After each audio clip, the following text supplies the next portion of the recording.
Halo pemirsa, apa kabar? Selamat datang kembali di acara resital musik klasik DIPI tahun 2022 yang diselenggarakan untuk menggalang dana penelitian ilmu dasar.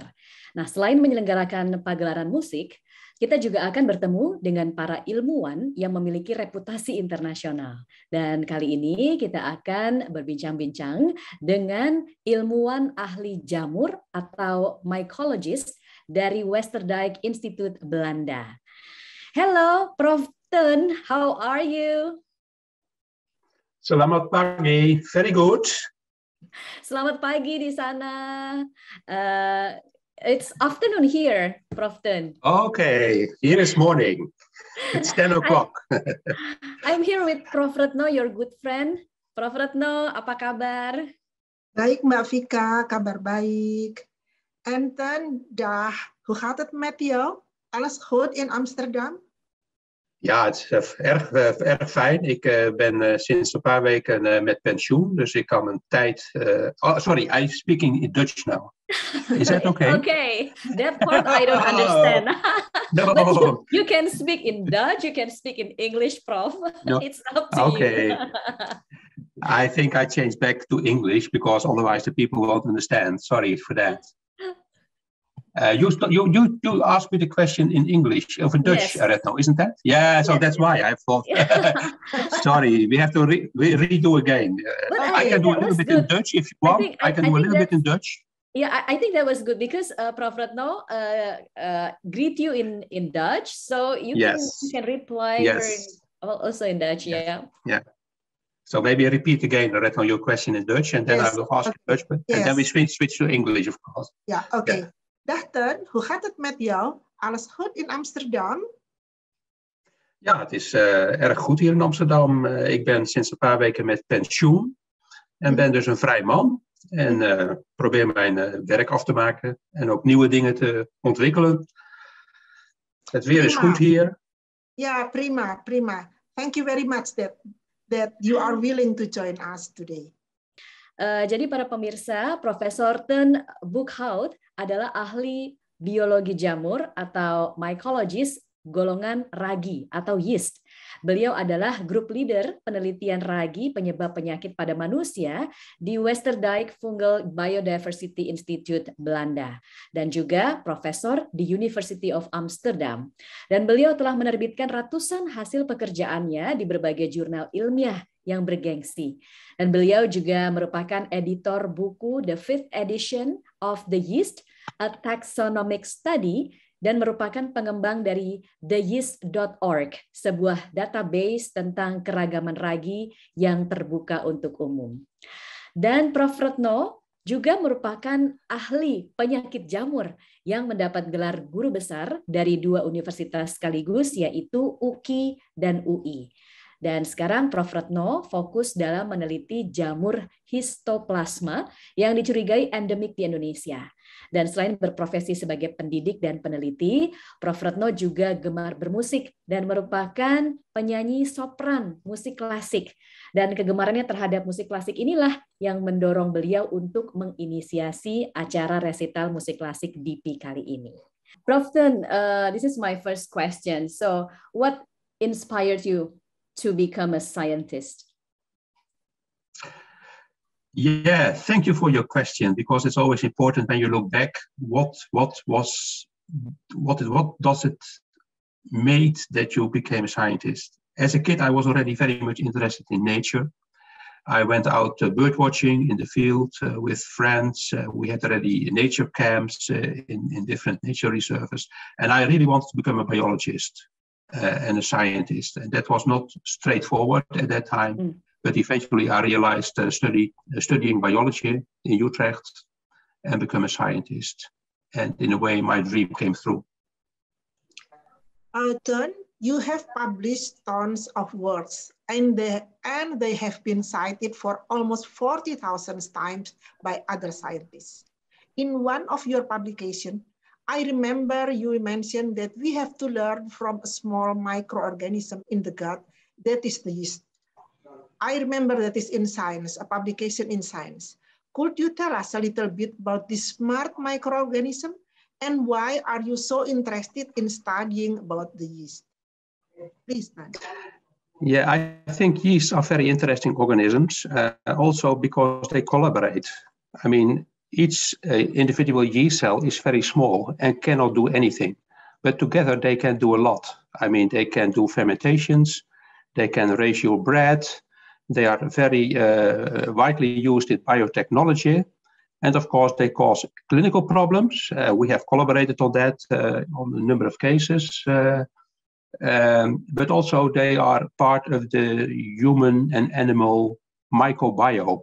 So the microbes, the fungi that are growing in and on our bodies. For instance, our skin is densely populated by Malassezia yeasts. They sometimes cause diseases, but likely they also do good things for your skin. And also in the gut, we have microbes like yeasts, both Candida albicans, which can also become a pathogen. But as this yeast is also growing in healthy people, likely it also does good things for us. And we don't understand this. And that, I think, is the main interest for me in studying these organisms, is that we learn every day new things. And eventually this will benefit our understanding, but also mankind. Okay, thank you, Teun. I shall continue with my third question. As a researcher, I'm sure that we need independent financial supports to do our work. Could you tell us a little bit about how to get that kind of research grants? And does the grant allow you to do research freely? Also, what is the role of your institute or university in ensuring that you can conduct your research freely? Please, Teun. Yes, thank you for your question, Retno, because in the end, it's all about money. I mean, we need our salaries, we need our funds for students, and so on and so forth. And that is not easy. Maybe that is one of my frustration to find money.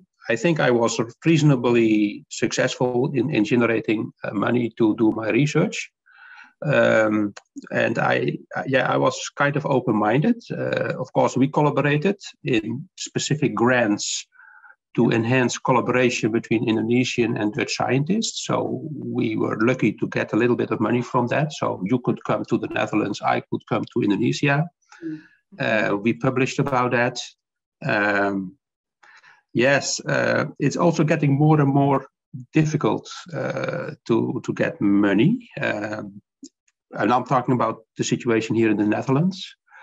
And of course, some grants are very specific. They are very specific, focusing on a specific topic.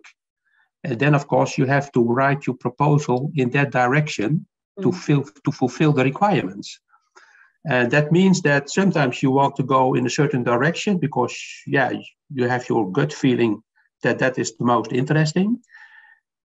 And then the grants that are available force you to go in a slightly different direction. So it's a little bit like a zigzag route. But in the end, of course, you have to keep your own goal in mind to realize it. Yeah, we have many papers published together, and we are collaborate. In this collaboration, can you tell us about? Is it free for you to choose a topic for your research? Is it any influence of the institute or university that determine the topic of your research? Please. Yes, I mean, in our grants, it was very nice because this was a collaboration grant, a grant to enhance the collaboration. So we could, choose our topic, and that was very nice. I was an employee of the Westerdijk Fungal Biodiversity Institute in Utrecht, and of course, in the title it is fungal biodiversity. So working in that institute means that I had to work with fungi, and I like that very much, of course, and with biodiversity. And I always try to use biodiversity to understand processes. So either pathogens or sometimes also a little bit industrial processes. So as long as I was happy with that research topic, guided by my institute, I was happy, of course. And then, of course, later on, I also had an affiliation with the University of Amsterdam, where there were a lot of different biologists working. And I liked a lot to interact with those people, like entomologists, complete different interests. And interaction with, I think it's key to have interactions with other disciplines in science.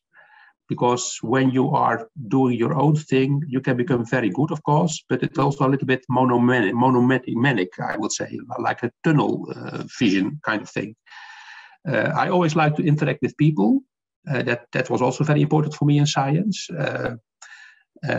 So science also brought me a lot of traveling around the world and meeting people and cultures, which I like a lot. For instance, the Indonesian culture, and but also in other parts of the world. And to do things with young people, that always I like a lot, I must say. Mm-hmm. And I hope, and I'm convinced that now I'm retired, that some of my ideas are also taken up by young people. So that will be continued. And I'm kind of in the background now, more or less. Is that answering the question, Retno? Professor Retno? Yes, no, it's Retno. Yeah, I think that's enough. Now, Mafika can continue with the next question. Yes, the next question, Prof. Teun. What are the long-term implications of research for humanity and industry in general, in your opinion? Well, I think science is a step-by-step process. It starts from an unknown thing that you want to understand. And then, piece by piece, researchers, and this, of course, is an international, global effort by many people to understand a certain process that you think is important to understand. For instance, why are some yeasts pathogens, but the same species in other conditions is a commensal and maybe even beneficial? So and then you need to consider the interaction with the human immune system. So it's getting very complex, and therefore you need many disciplines. So I think the growing of knowledge over time, and that can be in many different things. That can be technology, that can be civil engineering, that can be economics, that can be biology, medicine, and so on, physics. Altogether, we are only a very small part in building this knowledge framework. That eventually, of course, will also benefit society, because the fact that we are now talking via the internet is originally, of course, coming from science. Yeah. Then I have my next question, Teun. During your career as a scientist, I believe that you have faced uncommon challenges and obstacles. To be a scientist of your caliber, of course, there are challenges, frustration. For example, when your research doesn't produce the result you hoped for, or when it is difficult to find research fund for basic science like you do. Could you please tell us how you handle it? Please, Teun. Yeah, thank you for your question, Retno. I think science is never a straight road. It always goes with little steps. When you're going on the science road, you see something on the right and you say, well, that's interesting. Then you see something on the left, you say, that's interesting. Of course, you need to keep your main direction, but you also have to be open for novel insights that is not directly on that main road where you started. And of course, experiments can fail. That is also part of life. And sometimes it also brings you novel insights. Yeah. For instance, just to give you a case, nowadays, many microorganisms, including yeast, are identified by sequencing some molecular barcodes. And that usually goes very easily nowadays. It's, 30 years ago, this was the state of the art, and now it's kind of routine. But sometimes this fails, and then we and others discovered that in those cases where the PCRs, the polymerase chain reactions, do not work properly, in some cases there is a biological phenomena that is explaining this. For instance, the presence of hybrids. So we are finding more and more hybrids in the yeast field. And we also find that these hybrids are probably more tolerant to stresses. And we find also that many of these hybrids tend to have the ability to cause disease. So then you go from a problem in the laboratory that you have to solve, of course, and that nowadays with technology you can solve these things.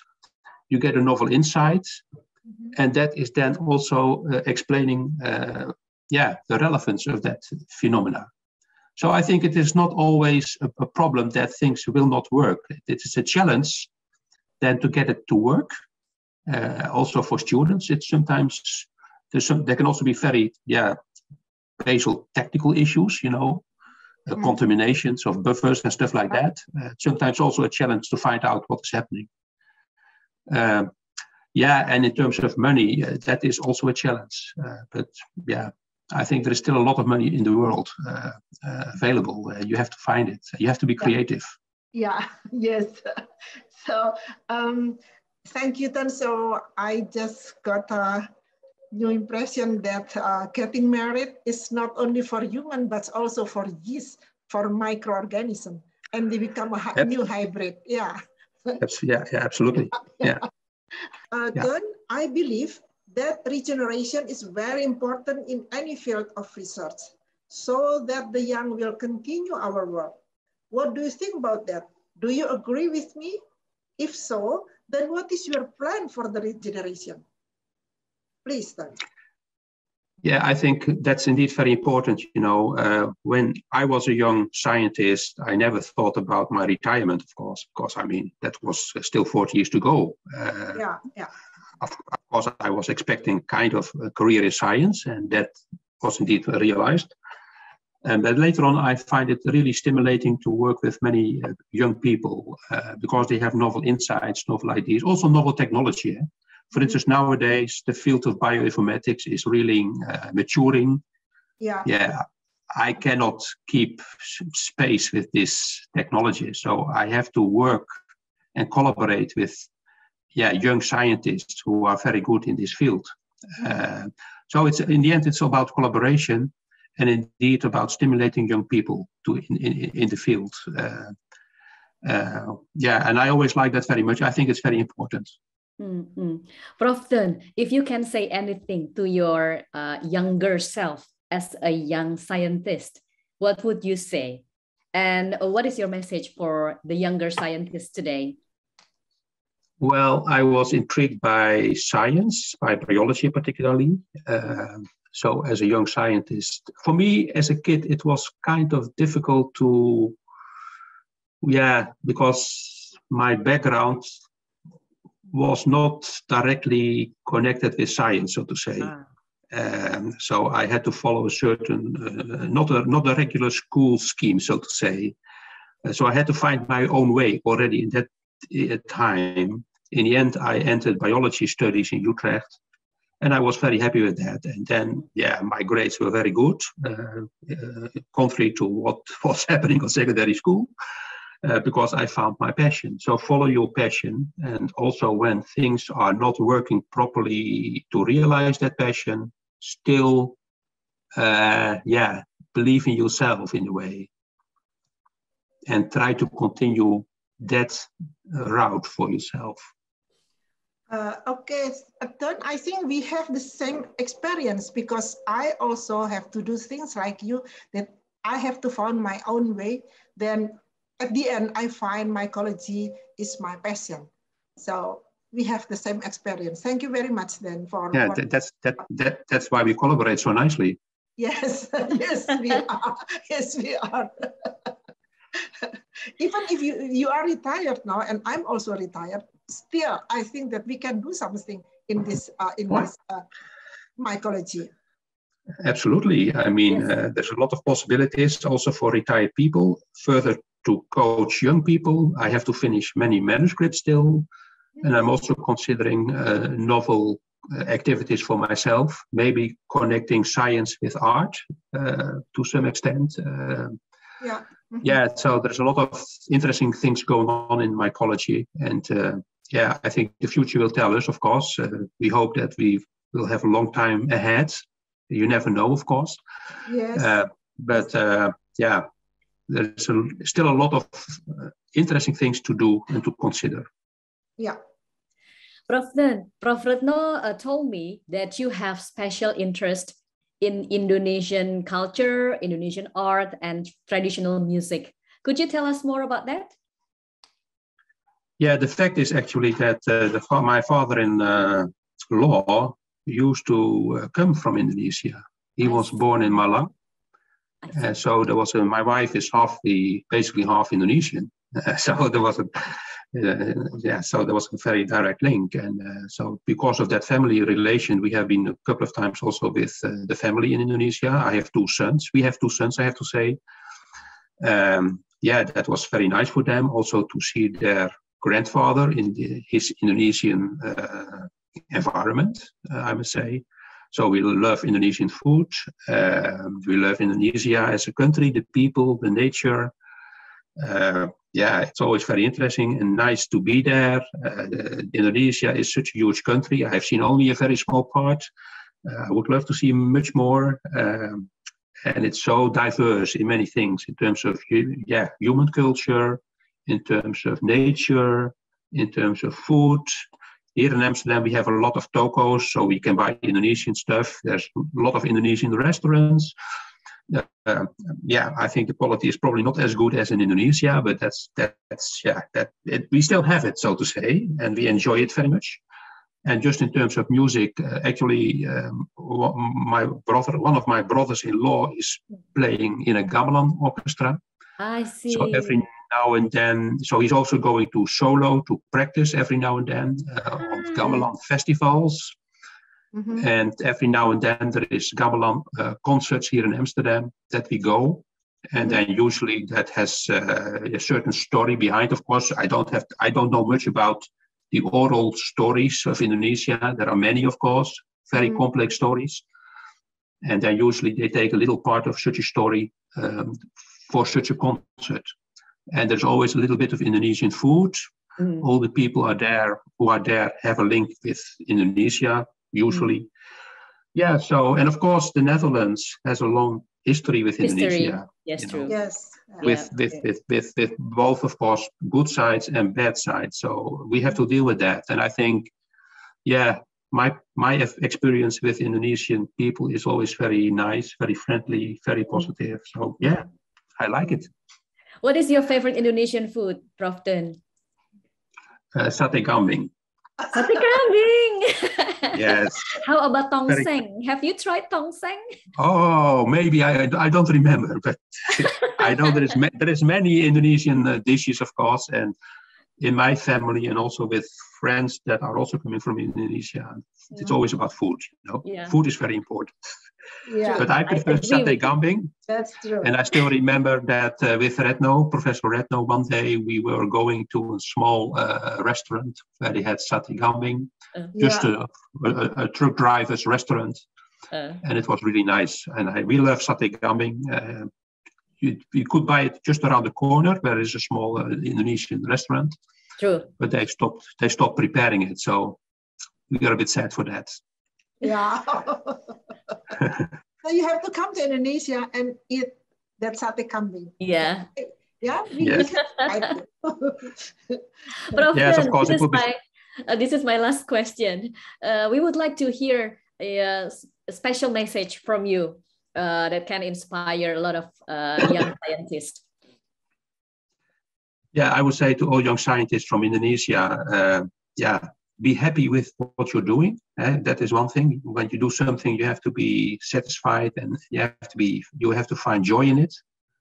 Follow your own ideas as much as possible. It is not always easy, but also, try to realize your dreams, basically, in science and beyond, I would say. Try to be a good person also. Yeah, like you. Well, thank you. Terima kasih. Okay, Mbak Vika, you know that our friendship is already more than 20 years. And we work together, we collaborate in our work, yeast or aspergillus or whatever, but also in our daily life. So I know him personally, not merely as a scientist, but also as a friend. Our friendship is quite good. I think I like Teun very much. Thank you, Teun, to join us. That's wonderful. Well, we terima kasih. We would forward to meeting you in Jakarta then, Prof. Teun. Yeah, I will take you to the sate kambing restaurant. Okay. The authentic one. Dan sampai jumpa di Indonesia. Okay. Thank you. Thank you so much, Prof. Thank you for your time. Bye-bye. Baik pemirsa, demikian bincang-bincang kami bersama dengan Profesor Teun Boekhout, dan nantikan perbincangan kami bersama para saintis, peneliti, dan ilmuwan kelas dunia lainnya hanya di acara resital musik klasik virtual DIPI 2022.